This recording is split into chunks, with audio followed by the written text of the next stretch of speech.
So, we're diving into the final words of the Apostle Paul's most joy-filled letter, the book of Philippians. And what's just wild is that he wrote this not from some comfortable study, but from a Roman prison. He was waiting for a trial that could literally end his life. And yet, from that very prison cell, he gives us the secret to an unshakable contentment. Let's figure this out together. It's a question we all wrestle with, right? Our lives are this constant roller coaster of ups and downs, successes and failures, moments where we have everything and seasons where we have nothing. We're all just searching for some solid ground to stand on.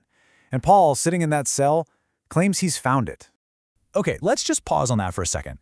This is not a casual comment. Paul says he has learned this. It wasn't something he was born with. It was forged in the fire of his actual lived experience.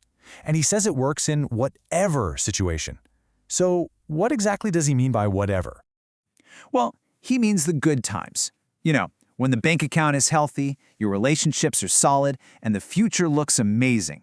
But he also means the desperate times, the moments of real physical and spiritual hunger, when you just feel completely empty and alone.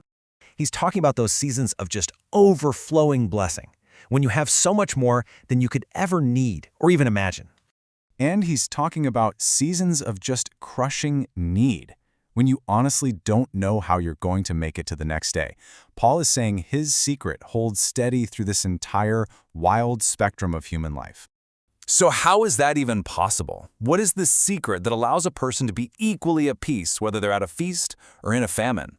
Well, Paul's about to pull back the curtain on one of the deepest truths in the entire Christian faith. Now, this is where it gets really fascinating. The word Paul uses for content here is the Greek word autarkia. And in his day, that was a huge buzzword. It was the ultimate goal of Stoic philosophy. For the Stoics, it meant total self-sufficiency, this inner resilience you built up by mastering all your desires. But Paul takes this popular idea and just completely flips it on its head. He uses their word, but he gives it a totally new foundation. He then says, I have learned the secret. The Greek word there is memouiamai. And this wasn't classroom language. This was the kind of language you'd hear in the mystery religions of the day.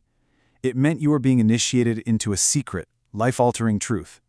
So Paul's basically telling us, my contentment isn't some self-help technique. It's a divine revelation. I've been let in on a secret. And this is the heart of it all, the absolute center of Paul's faith. The secret isn't a formula or a philosophy you have to master. It's not a what, it's a who.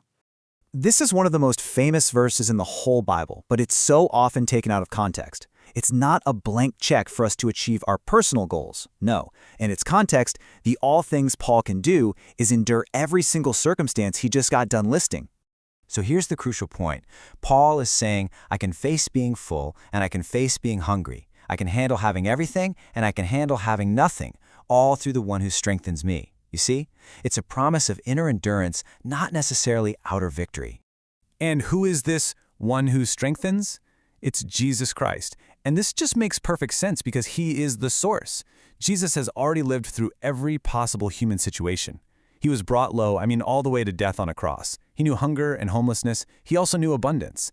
And because he has already walked this path, he's able to strengthen us on ours, proving that God's faithfulness is enough in every single moment. And the strength he gives, it's not like a one-time battery pack.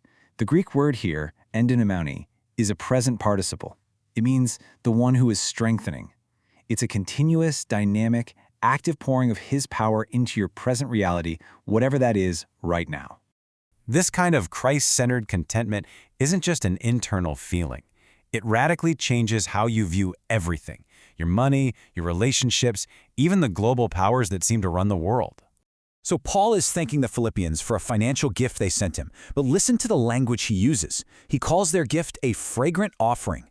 Now that's not just a nice phrase. It's an exact quote from the Old Testament describing a temple sacrifice that was pleasing to God. He's saying their practical financial help was actually an act of worship, an aroma rising right to God himself. And because their gift was an act of worship, a powerful promise just flows directly from it. This isn't some transactional formula like you give to get. No, it's about the reality of a generous God. Because they gave sacrificially to God's mission, Paul declares with absolute confidence that God will meet their every need. And notice how deep this promise really is. It's personal. Paul says, my God, the one I know and trust. It's complete. He will fill every need to fullness. And it's inexhaustible. The supply isn't measured by our economy, but by God's own riches and glory. And it's all found in one place, in Christ Jesus. Now, just when you think the letter's wrapping up with these incredible promises, Paul drops an absolute bombshell in his final greetings. It's a little detail that completely reframes the whole situation. Caesar's household. That doesn't mean Nero's family. It means the huge administrative staff of the Roman Empire. The secretaries, the guards, the civil servants who made the empire run. Paul is saying that in the very institution that has him in chains, there are now brothers and sisters in Christ. Think about the stunning irony of that. The Roman Empire tried to silence Paul with a prison, but his guards became a captive audience. The chains that were meant to stop the gospel became the very reason it advanced right into the heart of the empire. What looked like a total defeat was actually God's strategic victory.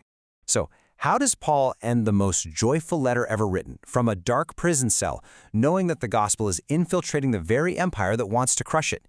He ends with the one word that holds it all together. Grace. Charis.